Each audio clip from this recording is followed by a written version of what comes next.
à la découverte de l'Afrique. Des paysages à couper le souffle, des villes chargées d'histoire, des cultures fascinantes et des trésors insoupçonnés.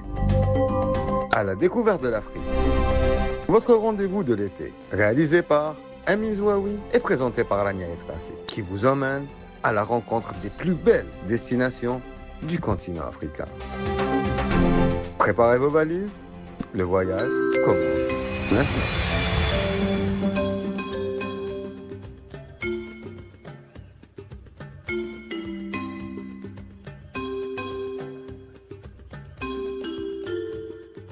Seul le souffle du vent traverse les crêtes, tandis qu'au loin, le cri d'un rapace résonne au-dessus des montagnes. Sous vos yeux, des sommets escarpés se succèdent à perte de vue. L'hiver, ils disparaissent sous un épais manteau de neige. Au printemps, les prairies alpines se couvrent de fleurs sauvages. Et toute l'année, des forêts centenaires enveloppent les vallées d'un écrin de verdure. Nous sommes au cœur du parc national du Djurdjura, l'un des plus grands trésors naturels d'Algérie et l'un des massifs montagneux les plus spectaculaires d'Afrique du Nord.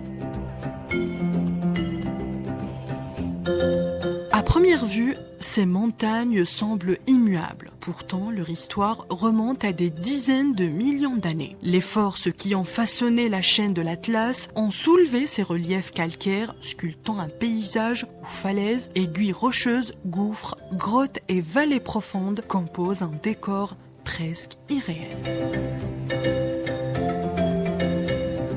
Le mot Djurdjura évoque aujourd'hui la grandeur de la Kabylie, mais pour les géologues, les naturalistes et les amoureux de la montagne, il représente bien davantage. Un véritable sanctuaire de biodiversité où la nature s'exprime dans toute sa splendeur. Créé en 1983, le parc national du Djurdjura couvre près de 18 000 hectares répartis entre les wilayas de Tizi Ouzou et de Bouira. Son nom est indissociable de deux sommets emblématiques. L'Al-Ardija qui culmine à plus de 2300 mètres d'altitude et Haizar dont les reliefs dominent les paysages environnants.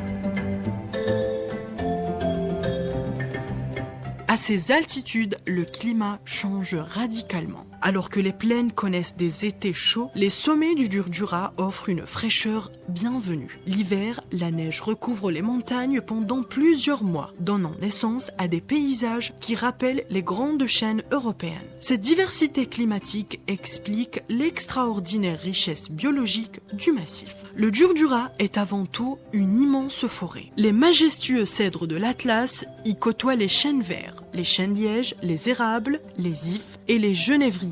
Certains arbres sont plusieurs fois centenaires et témoignent d'écosystèmes préservés depuis des générations. Au printemps, plus d'1 millier d'espèces végétales s'épanouissent sur les versants de la montagne. Parmi elles figurent plusieurs plantes endémiques que l'on ne retrouve nulle part ailleurs dans le monde. Cette flore exceptionnelle joue un rôle essentiel dans la préservation des sols, la régulation du climat local et l'alimentation des nombreuses sources qui prennent naissance dans le massif. Car le Djurdjura est aussi une véritable réserve d'eau. Ces neiges hivernales alimentent les nappes phréatiques et les rivières qui irriguent une grande partie de la Kabylie. Mais ce royaume de pierre appartient également aux animaux. Parmi ses habitants les plus emblématiques figure le macaque de Barbarie. Seul primate vivant naturellement en Afrique du Nord. Il trouve dans les forêts du Djurdjura un refuge essentiel. Observé avec discrétion, il évolue en groupes familiaux au milieu des cèdres, jouant un rôle important dans la dispersion des graines et l'équilibre de la forêt. Le parc accueille également le sanglier, le chacal doré, la genette,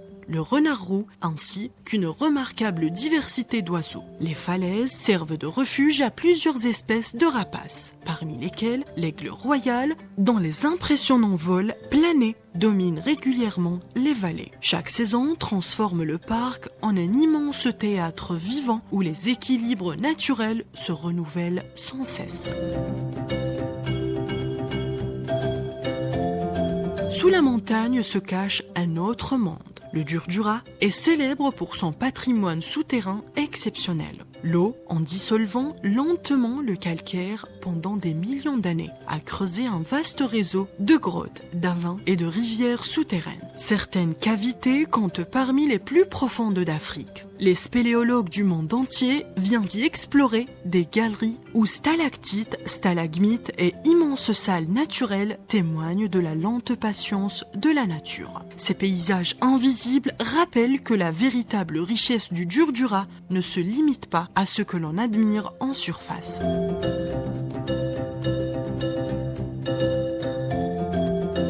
Le parc est aussi profondément lié à l'histoire des populations kabyles. Depuis des siècles, les villages accrochés au flanc des montagnes vivent en harmonie avec cet environnement exigeant. L'agriculture de montagne, l'élevage, l'apiculture, l'artisanat traditionnel et les savoir-faire transmis de génération en génération témoignent d'une relation étroite entre l'homme et la nature.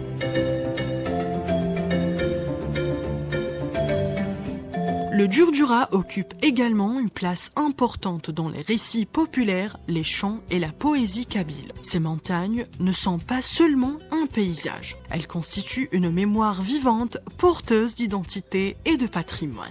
Aujourd'hui, le parc national du Djurdjura attire des visiteurs venus de toute l'Algérie et de l'étranger. Les amateurs de randonnée parcourent ces sentiers balisés. Les photographes viennent immortaliser les lumières changeantes des sommets. En hiver, la neige transforme certains pentes en terrain de loisirs, tandis qu'au printemps, les vallées deviennent un véritable jardin naturel.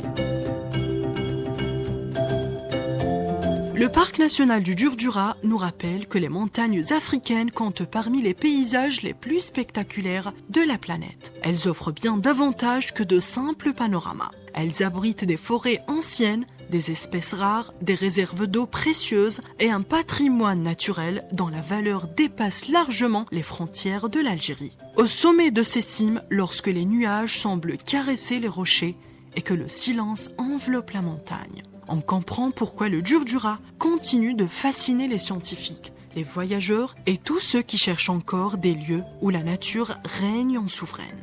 Ainsi s'achève notre voyage au cœur du parc national du Djurdjura. Merci de nous avoir accompagnés. Rendez-vous très bientôt pour une nouvelle escale au cœur de l'Afrique.